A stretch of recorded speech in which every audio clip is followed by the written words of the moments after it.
Yo, what's going on, guys? Sekapoko here, bringing you another Genshin Impact video. For this video, we're going over the shop and what you should be doing and buying in the shop, in my personal opinion, and talking about what is worth to buy versus not worth to buy for both free-to-play players and Omegalodons. So, guys, without further ado, let's go jump into it.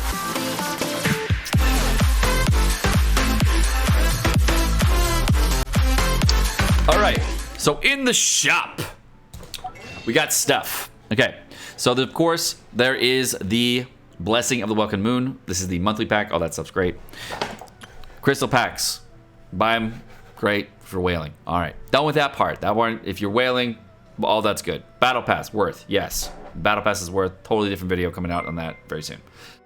But let's go ahead and go over the other parts of the shop, which are going to be more interesting, which is going to be the Star Glitter Exchange as well as the Star Dust Exchange. And we're going to be going over these two things specifically so you know exactly what to expect in these types of things. So, first off, every month, I believe, I don't know if it's every week, but every month, I believe, there's going to be a reset of the shop for the Star Dust Exchange, the Star Glitter Exchange, etc. And what you can do with the Star Dust Exchange is you can actually purchase a buttload of the summon pulls, which are going to be for the Intertwined Fates and the Acquaint Fates. If you want to purchase them, of course, you can get 5 of them on this very, very easily, and that's what I would do. I personally would buy the Stardust Glitters as well as the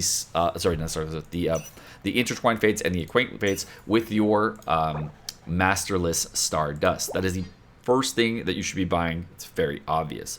The next things that you should be buying with those things, if you are a free-to-play player, most likely you should hold on to these because you may not have enough. But if you do have enough, the next thing you should be buying is Mora. Mora, if you did not know, you can actually buy a total of 300,000 Mora for 300 of these bad boys. Now that is extremely worth because Mora is one of the things that's the biggest limiter in the game. Now you would think, oh, but it's gold. Why would I use my summon currency for gold? The answer is because it's actually freaking worth. So the other things that you can buy over here, you can see you can get a lot of other resources for upgrading your characters, your for different materials for your weapons. These types of things down here are all farmable in the game and are easy to get. So these are much easier to get than Mora. The way you get Mora at the end game is basically you have to farm the ley lines. If you don't know what I mean by ley lines, if we go down to the adventure handbook here and we open up the bosses, it is going to be this for the ley line outcropping. As you level up, it'll start going from 12,000 to 20,000 at rank 20. At rank 30, it's going to be 36,000, and I believe at rank 35, it's 44,000. At that point, I'm not sure what it is. I do not know how it scales past rank 35 because I only got to rank 37 in the Chinese open beta. I did not get further than that. Most people could not even progress past that point anyways. Okay.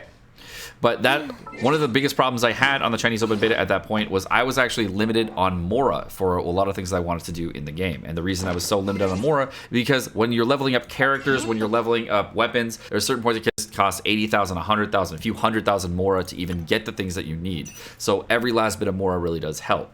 But you can only buy 300,000 Mora with the discount shop stuff, so you can go with that. The other thing I was actually kind of lacking was Mystic Enhancement Ore. And what this actually provides is weapon upgrade XP, and this weapon upgrade XP is also kind of hard to get because the only 2 ways that you can get it is by using the expeditions to get your characters to get the crystal ore, so you can get more Mystic Enhancement Ore, or you can upgrade for actually more weapons. And the second way is by actually going out into the field and farming your ore. And this is actually a very grueling task on the daily. So I don't think that for many people this is going to be an effective strategy of getting the Mystic Enhancement Ore because you don't get enough of it for it to really matter for the amount of time it takes. So Mystic Enhancement Ore is another one that I would think would be a very good one, even though it is farmable. So both of these two I think are the better two things to buy as far as the overall shop. Now if you're free to play, you've really got to be a little bit concerned and if you want to buy either of these because you have to make sure you have enough Intertwined Fates and Acquaint Fates from your summons. If you are free to play, you may have to just stick with these two because as you can see right now they are on a 40% discount and I was add a lot of extra resources after that. So it's going to take you a total of 125 times 5 because you can buy 5 of them per period, and that means that it's going to cost you over 625. You're going to be 625 for each of these. So that's over 1,000, right? Over 1,000, yeah. What am I thinking? It's just 1,002. Yeah, 1,250. I don't know why I couldn't do the math. But if you buy 5 of each, that's 1,250 of the Stardust exchange that you're going to need to get. The other materials in here for the gray materials, these are all very easily farmable, and you farm these all the time by just doing your chests, going throughout the game. You're going to find all of these very easily. And as the world levels up, you actually get the higher upgrade materials of these. So don't worry about getting them from this exchange. I personally would not farm anything, buy anything else out of the shop besides those two things.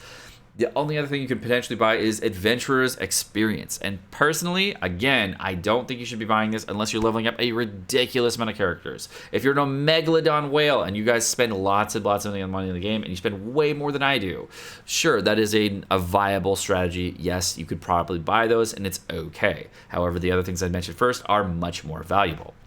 Next, we're going to go into Star Glitter Exchange and talk about those things. Now, in the Star Glitter Exchange, there are a couple different things that you might want to buy. The first of which, of course, is going to be Intertwined Fates and Acquaint Fates, but there's an unlimited amount of these, so you can actually not have to worry about them. However, there is a limited time shop, and the limited time shop does have characters that you can purchase, like Razor and Amber, to give you either duplicates of the characters or actual characters themselves. And it actually has 4-star weapons that are insanely powerful. If you look at the 4-star weapons down here, if you go to the info of the weapon, none of these weapons are actually pullable or summonable for any of these weapons, and they're very interesting. The royal weapons for 4 of them are going to, upon damaging an enemy, increase critical rate by 8%, which actually increases based on the weapon level. And so you can actually get a very large amount of critical chance per hit or per damage hit that you're doing. So if you're doing a very, very high crit or high amount of hit character, like a like Ki Ching, or you're using like a very multi-hit character, that's exceptionally strong. If you're using Venti and you want to get lots of hits in, you can get a very large amount of crit chance in here because of the amount of hits that he does, and since he has a very large amount of hits every time you do damage, this will actually scale his critical chance rate very, very heavily. Other characters that have large amounts of hits will do very well with that, but with the other characters that don't do super well with it would be characters like that use great swords, because they do not need a large amount of crit chance rate, in my opinion, for this particular sword. If you do want to go with that route, you can, but I believe there are better swords. So the great sword one, I personally don't like the idea for that. That's a little different. However, there is another weapon, and this weapon is phenomenal. This 4-star weapon is actually an amazing character. So if you're looking forward to 2 different units, first of all, we have Zhang Ling, who's a very, very strong unit, a very good unit, and if you have her, amazing weapon for her.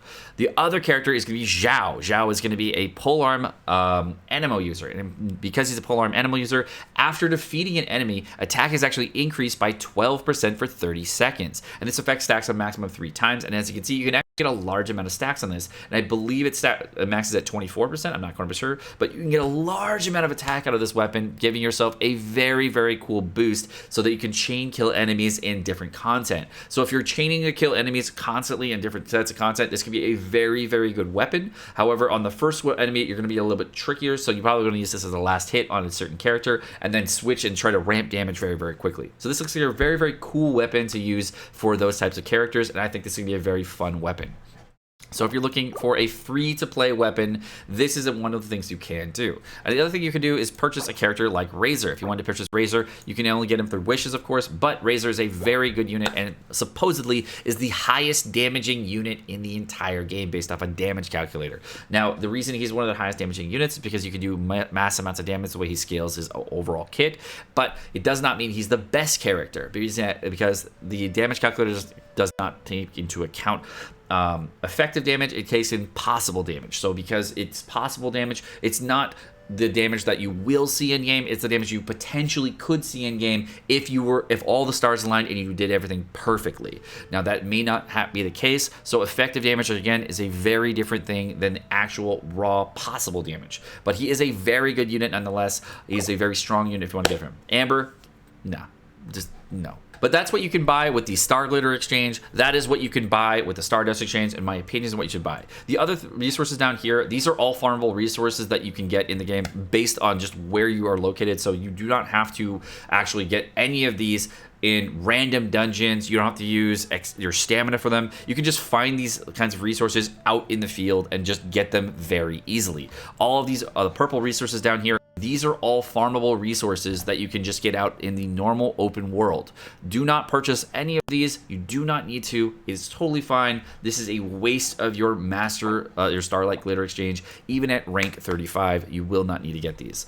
It's very simple to get these, so just know that it's better just to farm. But all right, guys, my name is Sekapoko. Thank you so much for watching. Hope you guys enjoyed this video. If you guys did enjoy the video, of course, like and subscribe, all the fun stuff, and you guys have a great rest of your day. Peace.